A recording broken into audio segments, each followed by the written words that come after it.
花園終於春至。上禮拜有冰雨，我憧憬會戀事除無衣。路過暗角幾次，我摸黑仍在唱麗麗。上帝見我怕黑，着燈給這都市。我做人一向也只望見各種好，未試過絕望皆因春天快要到。然而樂觀那背後都知真相如何殘暴。人們就算正好，但潛伏的暗湧起來。無人在發光，不要被陰影所掩蓋。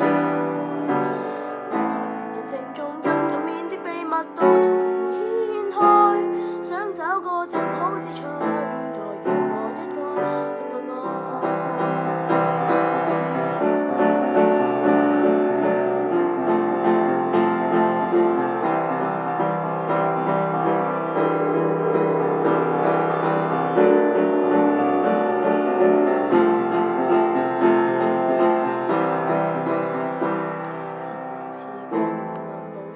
切一刀，就似分得開，雙手雙刻那配套，明明是